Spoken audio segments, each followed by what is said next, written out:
Hi, and welcome to more deep diving into HoloLens development. Today I'm going to look at doing voice input, and hopefully this is going to be a lot simpler than all the networking that we were doing last week. So the HoloLens comes with support for voice input in many apps. We always have the ability to call the select keyword, as well as clicking on the clicker or selecting with an air tap. So that kind of keyword input is also available to us in the Mixed Reality Toolkit via the speech input source. Now, there used to be a system called the Keyword Manager, and that is deprecated now. So if you looked at the Academy page on voice input, the information there is out of date, and you should be looking at speech input source now. So that's what we're going to do today. So I've opened up our HolloWorld app from before, and you can see we've still got our little jet fighter there and some text in the scene. And what I'm going to do is create some voice input to control our jet. So if you want to see the classes involved, if you search for voice,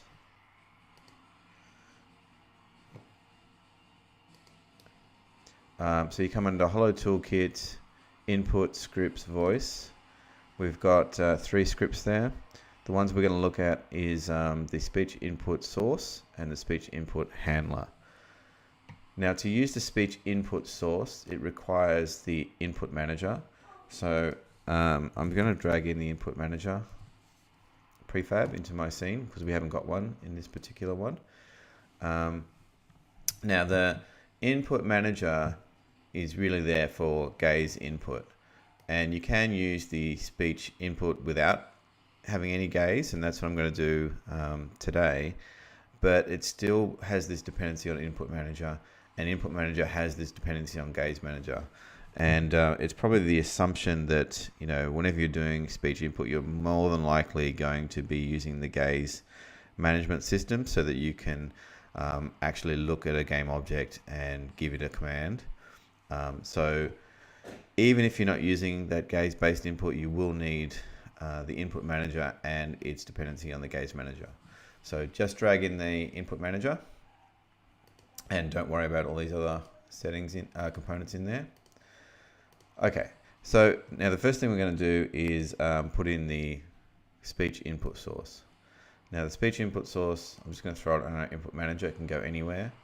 It is the one that's going to have a list of keywords that our app is going to support. So let's add some keywords. So I'll do a turn left, and let's make that the left bracket. You don't have to have a key shortcut. Turn right. You can pick none up the top there to say you have no key shortcuts, but I'm just going to go left bracket, right bracket to rotate around our jet. And that's actually all you need to do for the HoloLens to start listening for those phrases. Turn left, turn right. You do have an option here to turn this on, so make sure you turn on auto start or have your code talk to the speech input source to start it recording or listening to the microphone. If you are using speech input, you do need to add the microphone capability to your project settings. So I'll just go and do that now. So we'll go to player settings. We'll scroll down to capabilities, and we're looking there for microphone. There it is at the top. Okay, so that means that our app can actually access the microphone. Okay, so now how do we handle events from the turn left, turn right? So let's go to our jet, and I'm just going to add the speech input handler here. So we'll drag our speech input handler here, and that means this handler is going to receive voice commands. Now we've got a is global listener here. If I tick this, it means that the keyword handler won't do any gaze-based detection. So global listening means any command I say does not apply to a specific game object. I still need to have, obviously, the speech input handler on some game object in my scene, so it lives, but it can be anywhere. You can just you could throw it on the input manager itself, and then you can handle those commands. So if I go plus, I want to handle the turn left, and plus I want to handle the turn right. So anytime I say turn left, globally it'll route to this handler, and then I can add a specific Unity action handler here. So I can say, you know, call on a particular game object, which will say, well, we're going to call back onto our jet, so we can rotate him. Yeah, and there. But we'll add a custom script to handle these functions.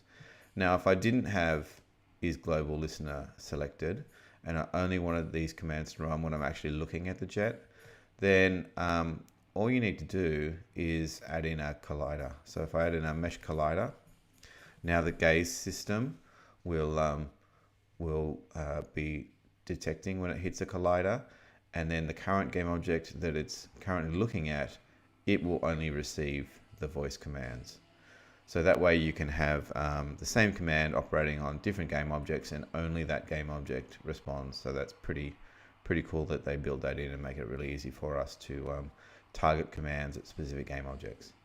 But for right now, because I'm not really using a gaze, I haven't got a gaze cursor in this scene, I'm just going to make that a global command.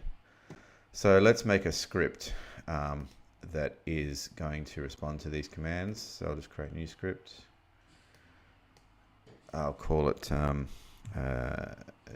jet control.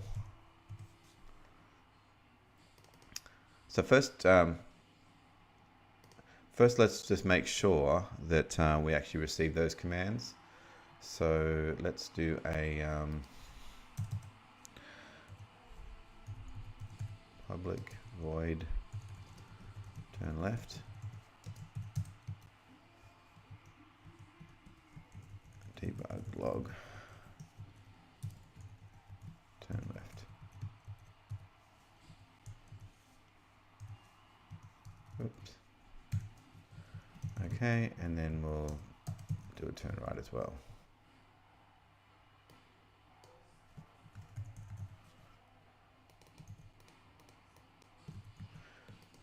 Okay, so let's just wire those up and make sure that they actually function. So we'll come back here, we'll drag our jet control script onto our jet.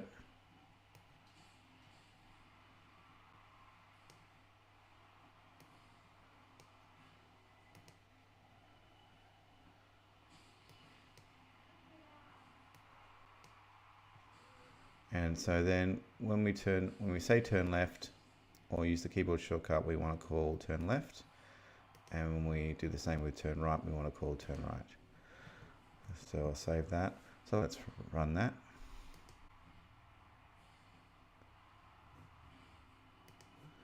And we'll press right, and we'll press left. Great, so there's our events. Okay, perfect. So let's just write some code in here to handle our jet actually doing something constructive. So what we're going to do is rotate. So I want to rotate smoothly. So I'm going to have a destination target where I want it to rotate to. We'll just call that target quaternion. And so in our start call, we're just going to set that to where we currently are. So we'll go target quaternion equals transform dot local rotation. So that's where we currently are. And then during our update event, we'll just keep rotating towards from where we are now to that target.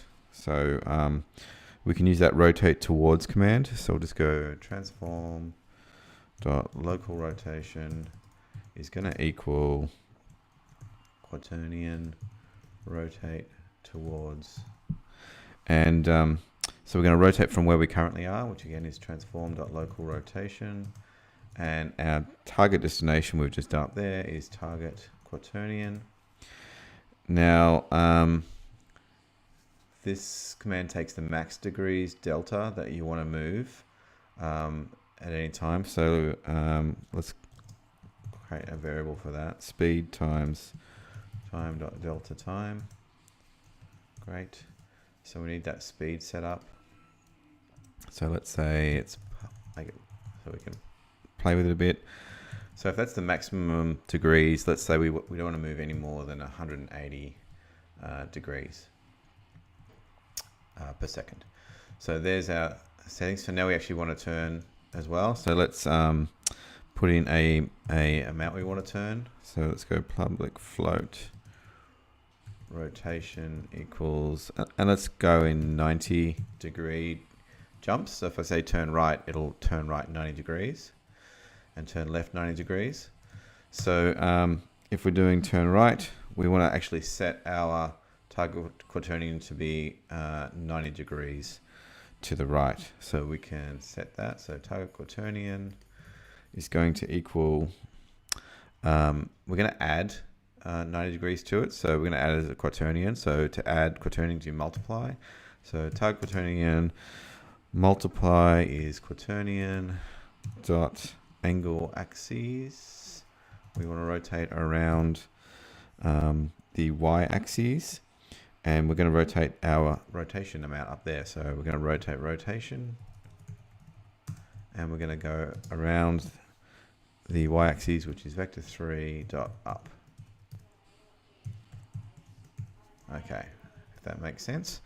And then for the left, we're just going to do the opposite. We're going to move in a negative rotation around. So that looks good, I think. Let's see if that works. So we'll come back into Unity. We'll hit play.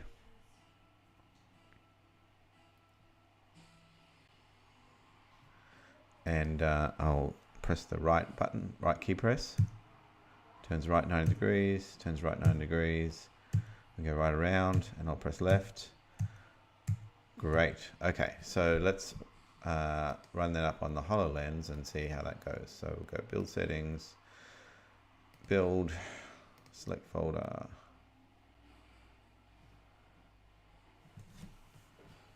And I will put on my HolloLens.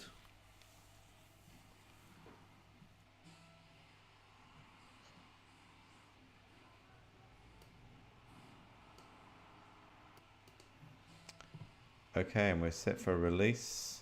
x86 device, that's perfect. Okay, so let's hit play.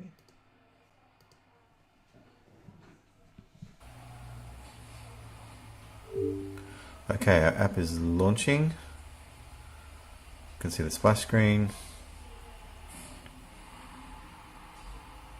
And there's our jet fighter. And now I'm going to try the voice command. Turn left. Turn left. Turn right. Turn right. And that's awesome. Works really well.